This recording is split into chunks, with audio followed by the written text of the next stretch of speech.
on se retrouve dans cette vidéo pour faire un petit update lecture des derniers livres que j'ai lus ces mois-ci. J'annonce tout de suite la couleur, il va y avoir beaucoup de romances dans cette update lecture, mais bon, c'était le mood que j'avais et que je continue toujours à avoir, donc écoutez, c'est comme ça. On va commencer donc avec un livre plus fantastique que romance, mais où il y a énormément de romance. Il s'agit de Assoiffé de Tracy Wolff dans les éditions Pocket Jeunesse. C'est le premier tome et c'est le seul que j'achèterai et je vais vous expliquer pourquoi. Donc ce livre, tout le monde en a parlé, tout le monde en parle toujours parce que c'est trop bien. Il y a le troisième tome qui est sorti il y a pas longtemps je crois, enfin bref. Tout le monde adore cette histoire, sauf moi j'ai l'impression. En fait, peut-être que j'ai trop d'espérance en rentrant dans ce livre, mais je n'ai pas du tout accroché avec les personnages, avec l'histoire. Vraiment, j'ai eu énormément de mal et franchement, je vois pas ce que les gens trouvent à cette histoire. Je trouve personnellement que ça fait trop histoire de 2010 et que c'est du vu et revu et du cliché et de vraiment, ouais, j'ai trouvé rien de passionnant à cette histoire, rien d'original, tout est déjà vu. Donc dans ce livre, pour ceux qui ne connaissent pas cette histoire, on va retrouver Grace qui du coup, suite au décès de ses parents, va aller habiter dans l'internat du lycée de son oncle. Et en fait c'est un lycée un peu particulier puisqu'il se passe des choses bizarres, sauf que Grace ne s'en rend pas compte, elle s'en rend compte que vers la moitié du livre, alors que c'est tellement évident ce qui se passe, mais bon c'est pas grave. Et forcément il va y avoir un bad boy dans l'histoire, le bad boy qui s'appelle Jackson, et qui du coup déteste tout le monde sauf Grace comme par hasard. En gros c'est le pitch de cette histoire, il y a des créatures surnaturelles, il y a tout plein de choses, d'événements, donc on est vraiment dans une ambiance école entre guillemets, sauf que notre personnage principal, elle arrive, elle débarque, sauf que elle se prend une semaine de vacances et on lui autorise à prendre sa semaine de vacances parce que si, parce que ça, enfin bref. Et je l'ai trouvée mais tellement niaise, tellement agaçante, il y avait rien qui allait et comme par hasard elle est tellement attirée par le bad boy, enfin non. Franchement, cette histoire, j'ai pas pu. Je suis désolée, je ne lirai pas la suite, ça c'est sûr. On m'a aussi annoncé de l'humour dans ce livre, je n'ai pas trouvé d'humour. Je ne me suis pas fendu la poire en lisant ce livre. Ça a été vraiment dur à le terminer parce que j'arrivais pas à rentrer dans l'action puisque je trouvais qu'il n'y avait pas vraiment d'action. N'hésitez pas à me dire si vous l'avez lu et si vous l'avez aimé et pourquoi vous l'avez aimé, parce que clairement je ne trouve pas de point positif réellement à cette histoire parce que pour moi, comme je vous ai dit, c'est du vu et revu. Il n'y a rien d'original et je me suis ennuyée en lisant ce livre. Peut-être que oui, j'avais trop d'attentes parce que tout le monde en parlait en bien, mais je suis désolée, mais ce n'est pas pour moi. Ensuite donc, j'ai lu Failing Again de Morgane Moncombe dans les éditions Hugo Poche.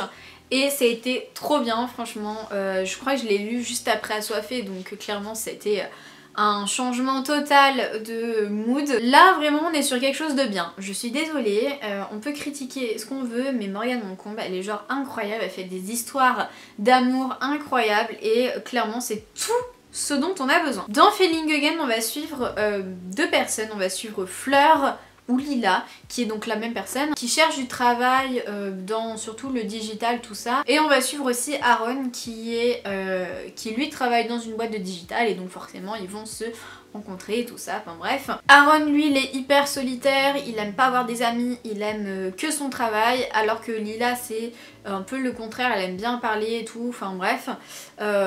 Et en fait ça va se passer mal au début, l'un avec l'autre. Et finalement, je vous en dis pas plus, mais je pense que vous pouvez deviner un peu ce qui va se passer. Alors là, clairement, on retrouve du Morgane Moncombe pur et dur. J'étais vraiment scotchée à mes pages, j'avais envie de le dévorer ce livre. Il était genre vraiment incroyable, une romance comme je les aime. Il y a tout en fait, il y a tous les éléments qui font que ce livre il est incroyable. Enfin, incroyable, c'est pas non plus waouh, il se passe des choses de ouf, non. Mais incroyable dans le sens où c'est vraiment la romance que j'attendais. C'était parfait, c'était trop bien. En fait, on arrive tellement à s'attacher aux personnages, on arrive tellement à s'identifier à eux, je trouve que forcément, ce livre, on le vit plus qu'on ne le lit, j'ai l'impression. Peut-être que je m'emporte un petit peu, mais clairement je l'ai adoré, il était trop bien. C'est du Morgane Moncombe, c'est incroyable, c'est ses romans, c'est vraiment, je trouve que c'est une des meilleures, si ce n'est pas la meilleure autrice française de romance. Un petit peu moins cool, j'ai lu le deuxième tome de Après toi, enfin de Avant toi du coup, et le deuxième tome s'appelle Après toi de Jojo Moyes dans les éditions Milady. Ce livre là j'ai eu vraiment du mal à le lire. J'ai eu du mal parce qu'il ne se passe pas grand chose, et si vous avez lu le premier tome, donc Après toi, ou si vous avez vu le film, vous savez très bien comment ça se termine, et on se demande comment est-ce qu'on peut avoir une suite. Et il y a une suite qui est assez longue, et je crois qu'il y a même une suite à cette suite, donc voilà, mais je ne lirai pas la suite à cette suite parce que ça fait beaucoup trop, et que déjà j'ai eu énormément de mal à lire celui-là. En fait, je l'avais commencé je sais plus quand, l'année dernière je crois, et j'avais dû le mettre sur pause, et je l'ai recommencé cette année. J'ai réussi quand même à le terminer, mais avec quand même beaucoup de mal, parce que voilà, il y a un manque d'action, et je trouve que on n'est plus du tout dans le même mood que le premier tome, qui était vraiment addictif, et où il y avait de la romance, tout ça, enfin, et pas que, mais on était vraiment sur quelque chose de, je sais pas, qui m'intéressait beaucoup plus, je trouve, que ce deuxième tome, qui n'est pas non plus catastrophique, mais qui n'est pas à la hauteur de mes espérances et à la hauteur du premier tome. Et c'est pas ce dont j'attendais, mais en même temps je m'attendais à rien finalement en entrant dans ce livre. Et voilà, après il est quand même pas mal sur certains sujets, sur la santé mentale, tout ça, donc on est plutôt pas mal.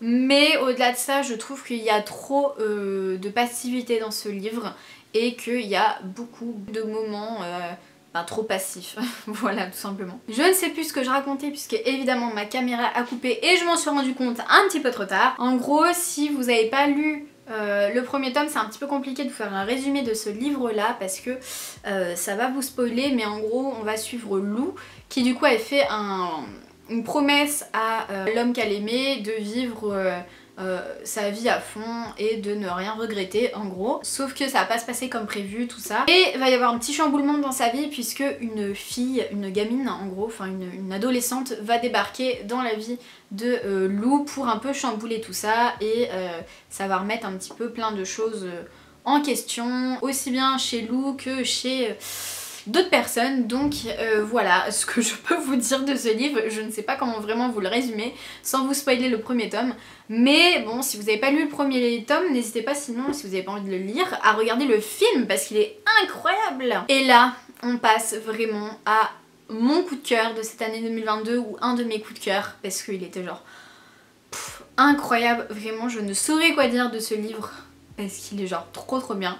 Et qu'est-ce que ça peut être? Mais bien évidemment c'est le tome 2 de Campus Driver de C.S. Quill dans les éditions Hugo Poche, et je l'ai dévoré, je l'ai adoré du début jusqu'à la fin, même si quand même les premières pages j'étais un petit peu réticente, vraiment, genre le premier et deuxième chapitre, je m'étais dit j'ai tellement adoré le premier tome que comment est-ce que je vais faire pour aimer ce deuxième? Forcément il va être moins bien, mais pas du tout, il était encore mieux, et ça c'était genre vraiment incroyable, formidable.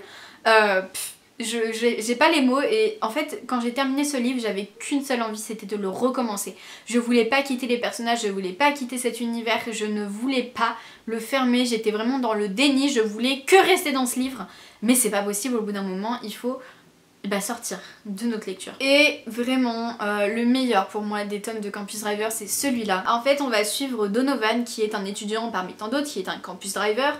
Les Campus Drivers, si vous ne savez pas ce que c'est un petit groupe de 4 garçons qui ont créé une application, en gros c'est Uber mais version université, ils vont chercher les gens, ils vont les déposer, tout ça, enfin bref, souvent c'est des filles. Donovan lui, il en a marre d'enchaîner les plans, tout ça, les meufs, et il se dit bon ça y est, j'en ai marre, je veux devenir le parfait petit ami, mais je ne sais pas comment faire.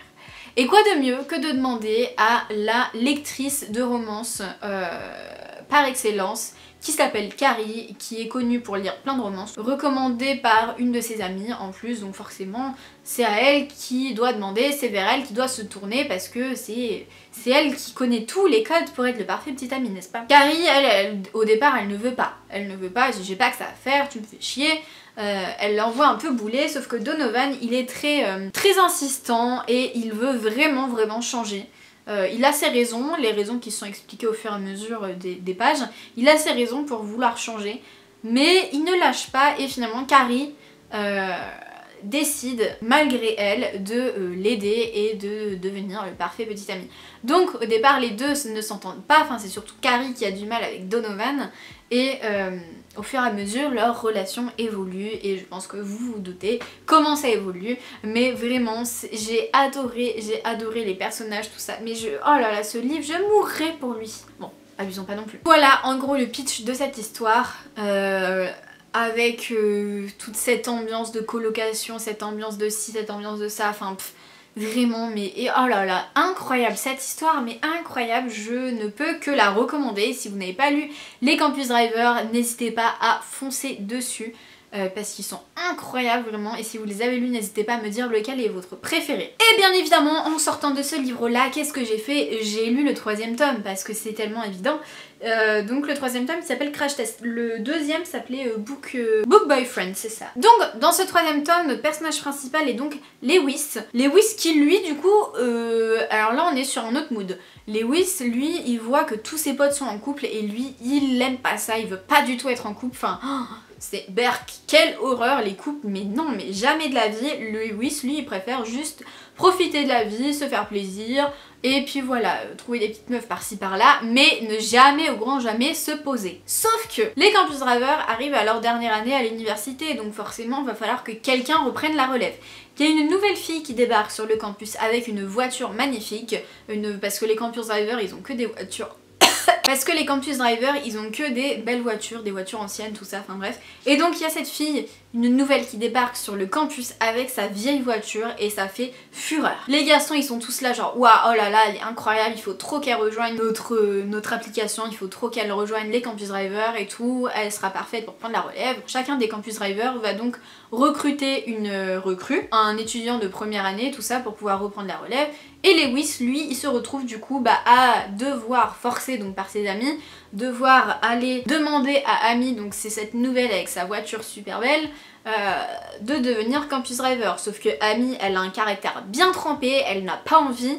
Et puis finalement elle se rend compte que elle a besoin d'argent, que si, que ça, et que bah ce serait pas mal. Sauf qu'Amy elle fait plein d'erreurs. Elle fait plein d'erreurs, Lewis à chaque fois il est là, bon il la sermonne tout ça. Et puis va se passer ce qui va se passer, et ce livre était incroyable bien évidemment, mais pas autant que le deuxième. Pas autant que le deuxième, même s'il était vraiment trop bien aussi.